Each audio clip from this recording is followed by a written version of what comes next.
Hello friends, welcome my YouTube channel Balaji basic English की।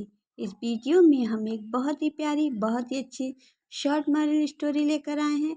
I hope कि आपको story बहुत अच्छी लगेगी।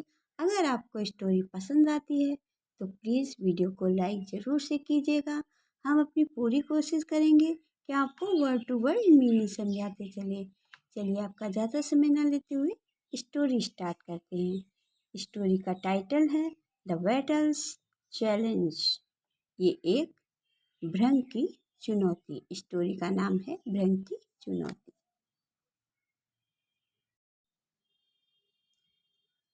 There lived a beetle in a heap of dug under a shady tree. There ये interrogative शब्द है, इसका कोई अर्थ नहीं।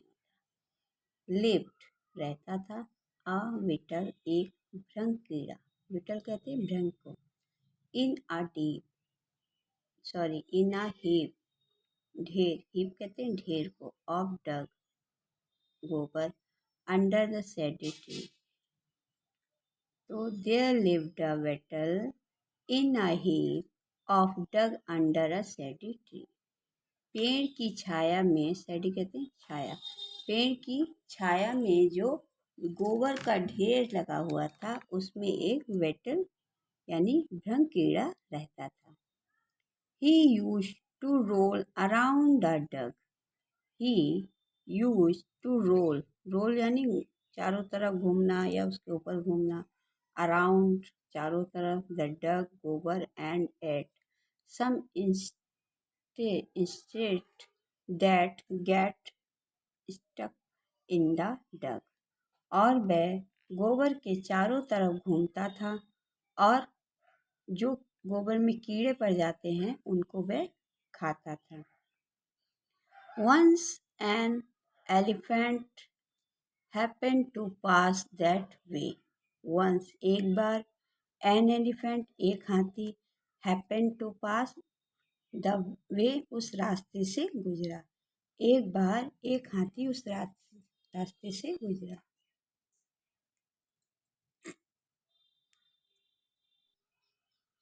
Once an elephant happened to pass that way. The elephant was hungry. एक बार उस रास्ते से एक हाथी गुजरा। The elephant was hungry. हाथी जो था भूखा था। हाथी बहुत ज़्यादा भूखा था या उसको भूख लग रही थी।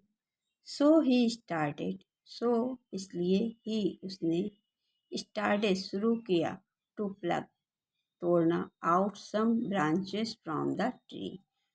हाथी भूखा था इसलिए उसने पेड़ की कुछ शाखाओं को तोड़ा। द वेटल गॉट एनॉयड, जो भ्रंग कीड़ा था वह गुस्सा हो गया। द वेटल गॉट एनॉयड माने नाराज हो गया, एंड स्टार्टेड और शुरू कर दिया, टू हम एक उसने अपनी आवाज़ निकालना शुरू कर दिया। वेटल कीड़ा जो था वह बहुत ज़्यादा गुस्सा हो गया और उसने हम की आवाज़ निकालनी शुरू कर दी।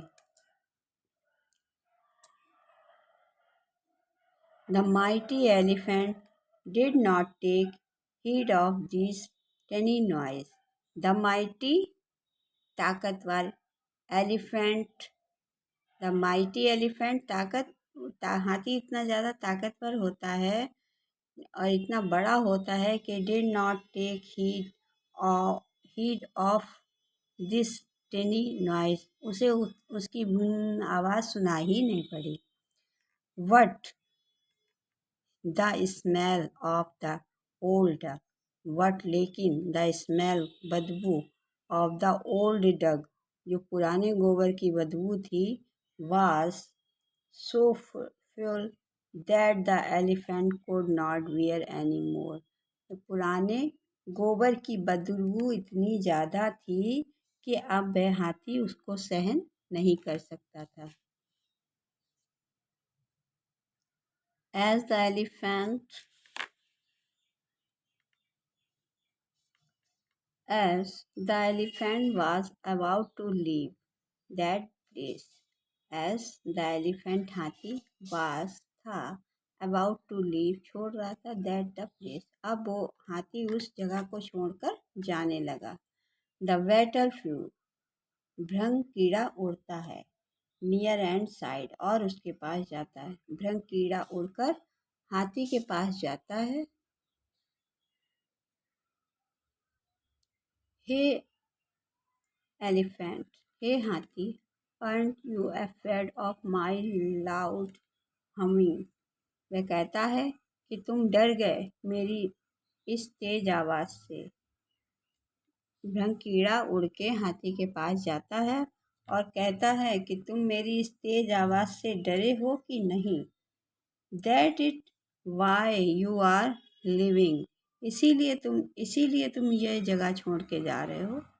And you see live really frightened you, और यही कारण है कि तुम इस जगह को अब छोड़कर जा रहे हो।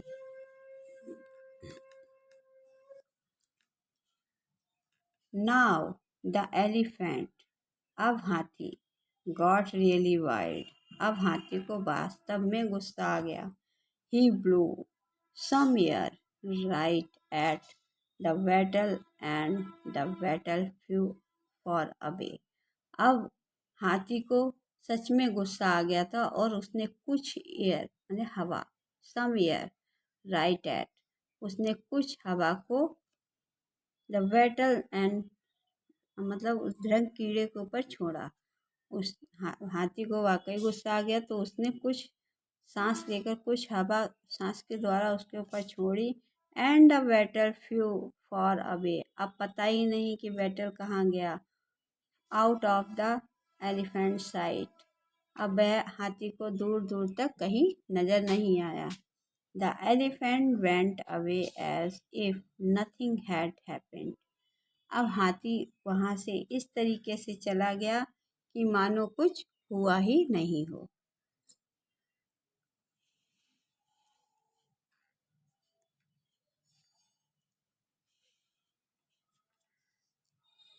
स्टोरी का मॉरल है, think before you act, think बिना सोचे, बिफोर यू एक्ट, बिना सोचे कोई भी कार्य नहीं करना चाहिए, और जो बिना सोचे समझे कोई कार्य करता है तो उसको मतलब उसे धोखा उठाना ही पड़ता है। इसीलिए जब भी कोई कार्य करें तो अपने बड़ों की राय लें और अच्छे से सोच समझकर किसी भी कार्य को करना चाहिए। यही इस स्टोरी का मॉरल है।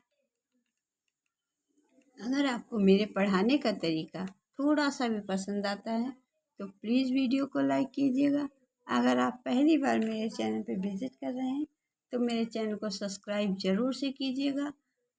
चलिए फिर मिलते हैं अगली वीडियो में। Thanks for watching.